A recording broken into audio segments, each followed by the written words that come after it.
Kafeero yakula ne baganda be Nakkungu Grace Nantongo ne Joseph. Tuzalira nkokonjero nde bafuuka konjero tuzala abaana mukaaga zala mukulu wange Grace Nakkungu nazaala Imashwe Kasajja yafa nazaala Kyaze ali Mbizinga nazaala Kafeero nazaala nze Nadda Kafeero tusemberwayo mulala bamuyita Joseph Mwenda. Twakulira nkokonjero na maama waffe n'atuweerera n'atutuusa we yatutuusa. Abamuyambako ne bamukwatirako ne batutuwala. Nasookera mu convent ne nvaamu ne ngenda mu National Seminary Gaba ne mbeerako n'abafaada. Eyali omuntu eyali faada mperera nga gye nina okuviira nga ngenda okusoma. Kati nga ye Pawulo namulekayo mu kyalo eyali ng'asomera mu Basookakwavula Ngogwe. Kati ekiseera kyatuuka ssente ezo ne ziggwawo. Kati mu kunoonya ennyo ssente asobole okuddayo okusoma n'afumba ku mulembe. N'akolakolawo buli mulimu obusobola omufunisa ssente asobole okuba nga nti asoma. Ntuuka ekiseera kirabika ne kimulemesa. Kati waliwo omwami ku kyalo ng'amuyita Kibirango ng'atendeka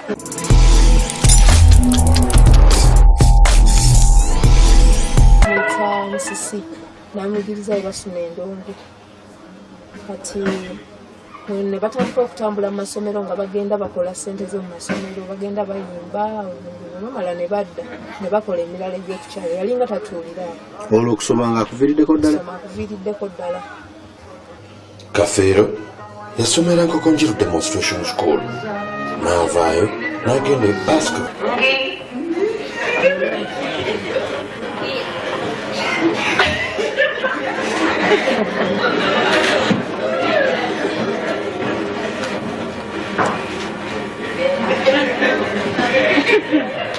Are you the real Paul Kafeero? I don't know. He is. Yeah. So I have questions. What is this? What is this thing you do? What is this dance thing? So you are talking about the type of dance? What type of dance is it you're doing? Oh, that one is Kafeero style. So you teach me. You teach me the Kafeero style.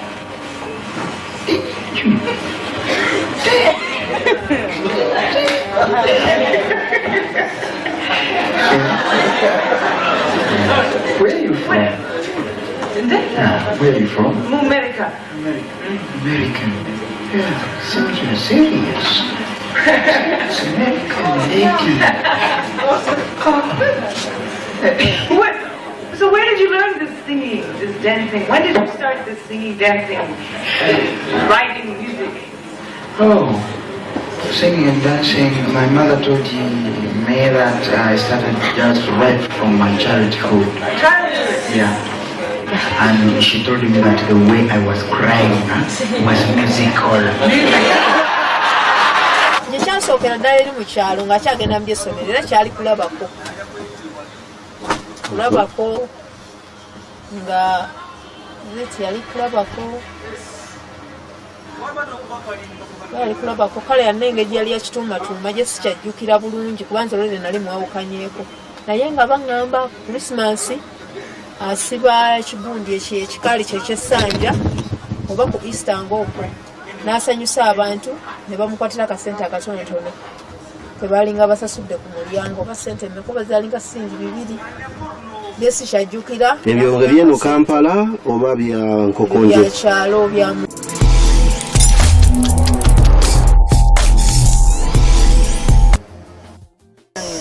Nakkungu Grace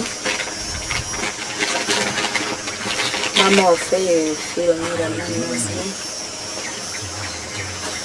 kale twatandika okubeera na Kafeero okuva mu mwaka 78 nga tuli kumpi ne maama oluusi abeera ewa maama ng'oluusi abeera wange paka mu mwaka nga gwa 83 bwe twasenguka mu tawuni ne tudda eno e Masaaba era Pawulo n'angoberera ne tubeera ffenna. Twabeera ffenna ekiseera ekyo kyonna nga Pawulo bw'asoma nga tuli ffenna twali mu bufumbo bwaffe nga baffe Francis Center nga yabalabirira ne Nantongo tubeera nga tubeera ffenna. Oba akyali yali 89 nga gurupu ya Lukwata kitasingazi nga bajja okuyimbira enkoko njeru.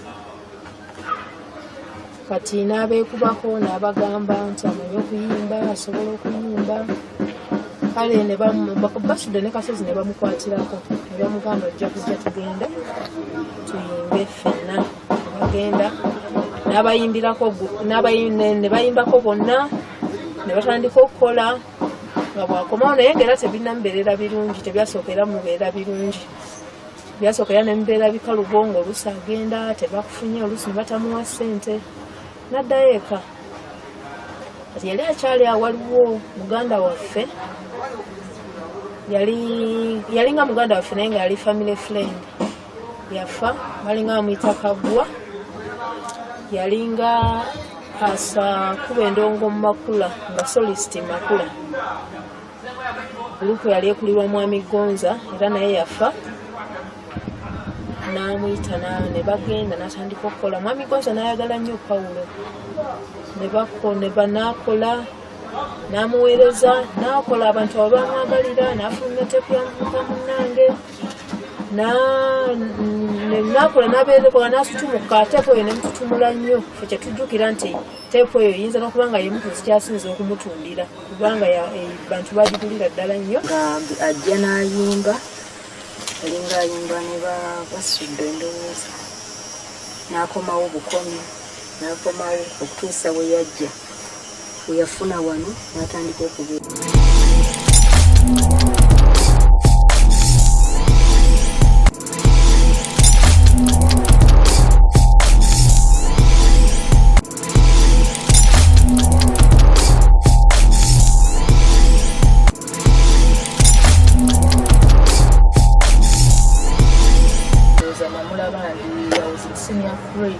Senior 3 musanga kunayo theatre wane nakivuga Blue awalingawo studio musanga wenasookera okumulabira ddala my first time.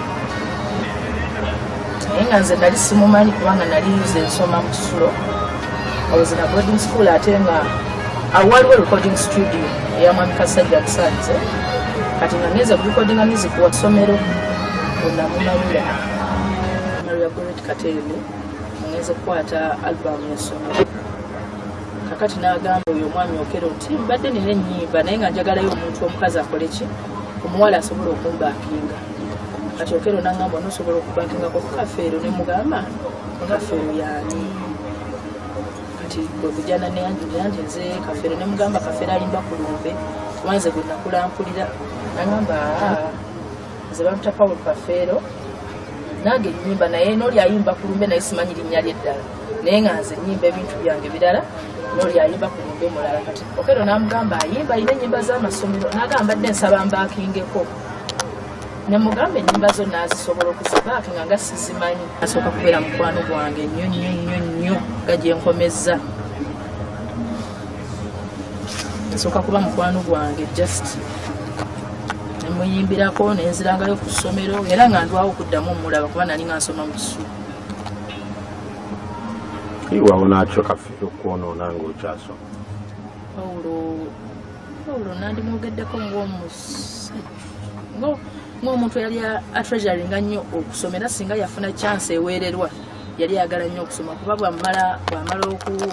bwe tumala okwagalana era nga bw'omanyi abawala nenjagala nga mpulira nga atakyayagala na kusoma angamba katulebe nawe obanga osalawo gaana okusoma nze mba nkola ki mba nkukya.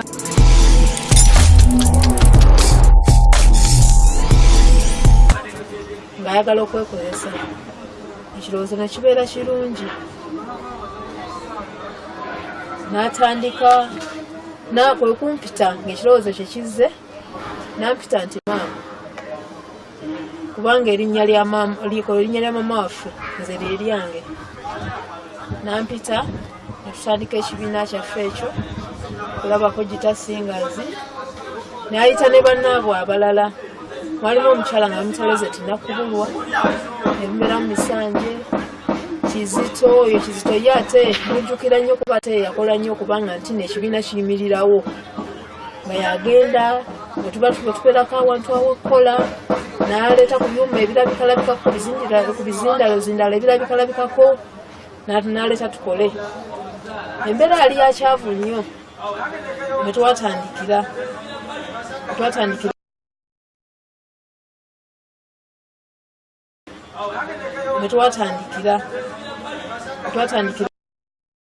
kubanga ekintu kye twalinga tulina tetwakubanga nga jazzi yalinga keesi ya ddebe atugiteeka emabega wa saika etugikonerako nesobola okukola kyokumikisinga ffe ketwalinga tumanyi nti abantu mukawulira bulungi netukola netugenda ne bagenda nga bamwagala nga bamujumbira ne batuwagira netutambula paka gye yagenda yetolola natuuka ekiseera nenkola ki nemwawukanako yakugjayo bufumbo oba mwafuna obutakkaanya bufumbo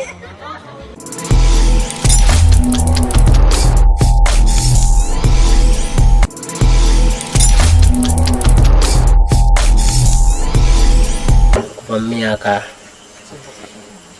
gye-95 sooka okusinkana enateete mu Bristol ng'alina omuzannyo gwa solo jazza okukolawo n'omugenzi basudde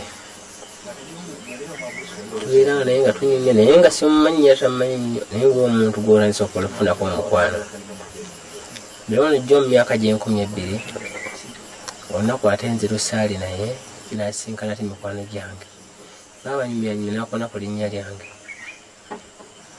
kati yasinkana ne mwami kino beebuluno n'abalala mwali Kyega Innocent mali James ne kati Honorable Alindawula kati MP w'abamunaanika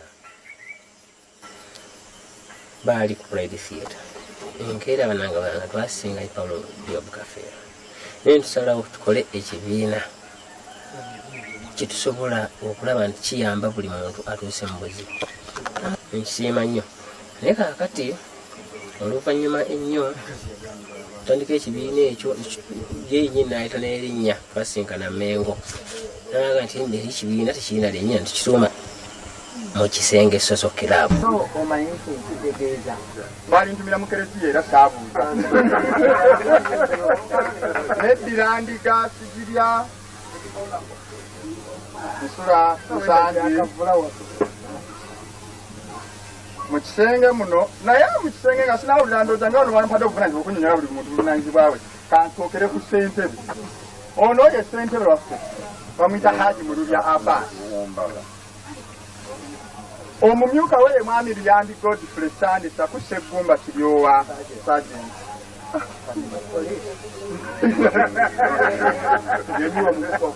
netudda ku muwandiisi waffe bamuyita mwami Principal Job Kafeero maanyi ganjegere era ng'alina amumyuka nga omuwandiisi we yenze omusaasaanya wa pokopoko ate ng'era ye mutani coordinator bya luzungu anti balibiteeka muzungu ngezaako bisa muluganda sibitegera bulungi ye mwami Ndawula Ali oyo Honorable ng'amyukibwa omwami bamweyana Asad omukulu waffe ow'ebyempisa ye mwami Kyega Innocent ono kyayogera tetuddamu popolo omwami ataliiwo ye mwami Kazigo nze njogera omwami ataliiwo Sebuuma Siraje akola omulimu gwe gumu n'omukulu ono aneekwesemu emabega mwami Malijjo be bayita abaweero feya oba be bayita batya mu Luganda agezaako okulaba nti tuli bulungi kino baawe omwenge gw'ennyindo gwo gumumalu akyabulamu ekifa ono ye mukulu w'ekifo ekyo ng'amyukimamu amataliiwo Sebuuma mpozi ekifo kye mutawulidde era kyekyomuwanika era ekyo kikwatibwako nze Kamwa Koogera bw'oba olina kwagala otutonera olwaleero nze muwanika w'ekisenge abeera bennyinnyonnyodde be bakasangwawo b'ekisenge be baakitandikawo bw'oba oyagala okiyingiramu omu kwabo bw'omulaba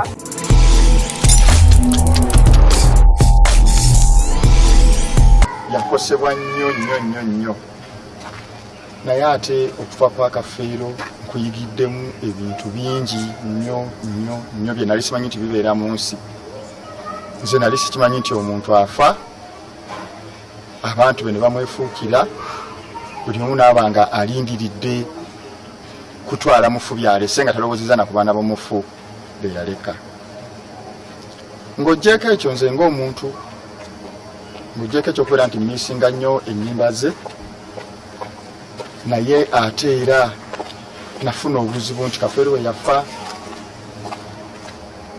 nandeka nga omukuza w'abaana be nafuna okwalanibwa okuva mu bantu kungi ate nenfuna okwagalibwa okuva mu bantu kungi ekintu ekyo kirina engeri gye kitawanyamu obulamu bwange nti nze olwaleero ne banandadde nga nti nyinza okumala olunaku nga sijjukidde ku mugenzi Kafeero mba ndi awo ate nabaayo omukyalo oba nankubira akasimu omwana wange yalwadde kwegamba kindeetedde okubeera nti sisobola kumwerabira obulamu bwange bwonna kubanga ne bwe nandigadde nga nti osiwulire ku luyimba lwa Kafeero oba siimujjukire wabayo ate okiyinza okugira nti ate banneetaaga ku kintu ekikwatagana ne Kafeero nembanga nagenda mu yunifoomu era nga bwondaba neŋŋenda ne mutuukako naye nga eggulu limu yasuzenga mulwadde muyi nnyo byandabako n'asanyuka nnyo mukyalo we Robbi nabisiikirwa n'amugamba nti musajja gwe bana ayagala obusirikale kati bw'oleeka nfaanana n'osanyuka nnyo n'ofuna n'enseko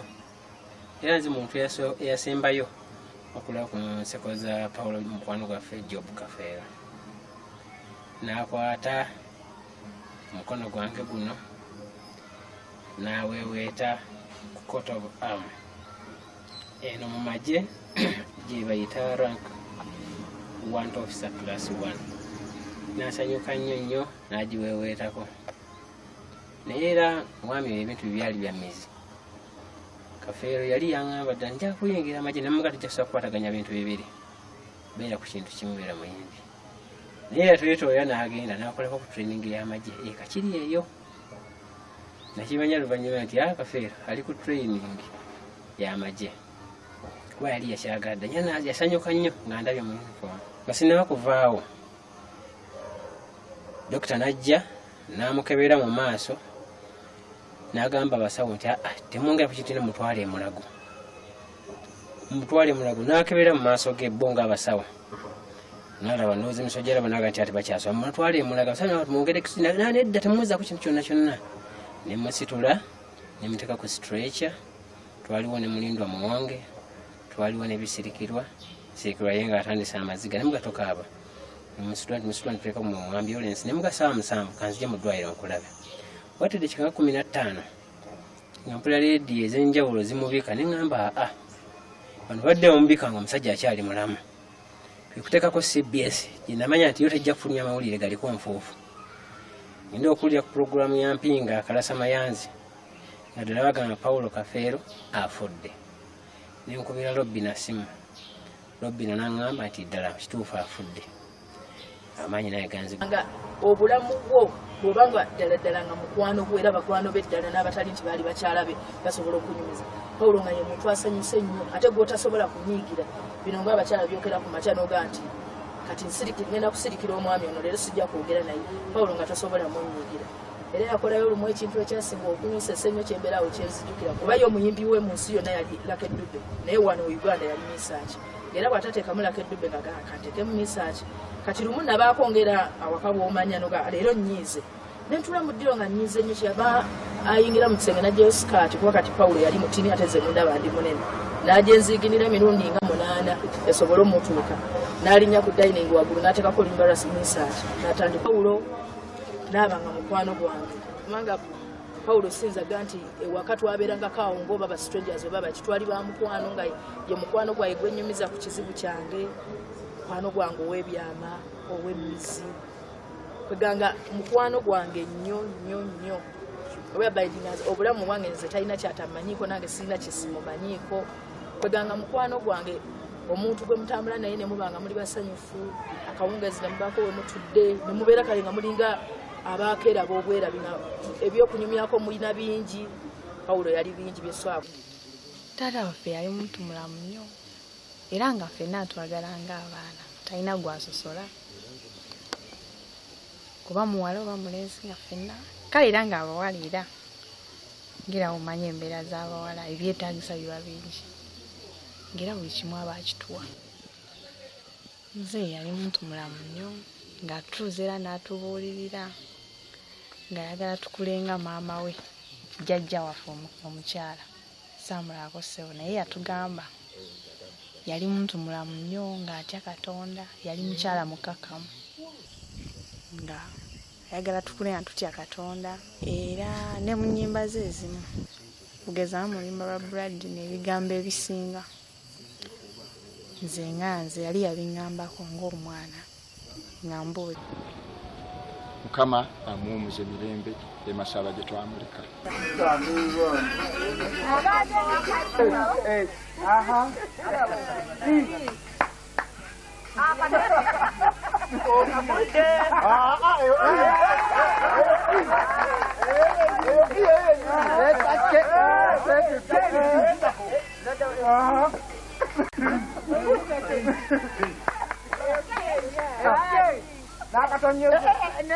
Tonsula mu nsobi ntanguddewo waliwo omutawaana nzirayo ku esi kwakuba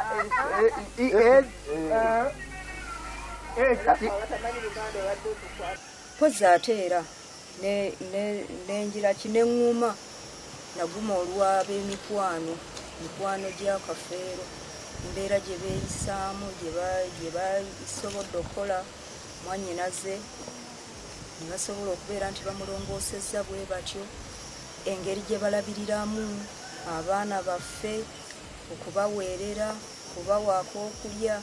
Kale emikwano egyo gyo gisobodde okubeera nga gitulumya. Kati kale bingi byesikyafuna naye olw'okuba namatira nti yafa sikyafaayo. Pawulo mujjukirako okusinga obuntu bulamu bwe. Pawulo okuva lwe twabeera naye mu buto bwe yali tayomba, tadda mu muntu era teyanziramuuko kigambo kyonna kigaa nti kale bwe ndaba ebikolwa bya Josefu bya empisa gyampisizaamu mpulira nga ate njulira Pawulo embeera gye twabeera naye.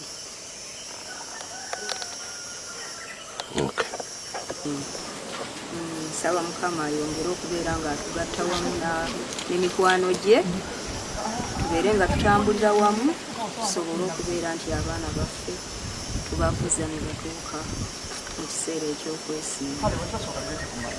Kafeero yaliko abaana bameka abatuufu? Abaana abatuufu siyinza kubamanya kuba oli twali tumanyi nti abaana balinga 15 naye ogenda n'olaba nga eriyo ate abajja. Naye nga bwe mubalaba abaana bammwe? Abamu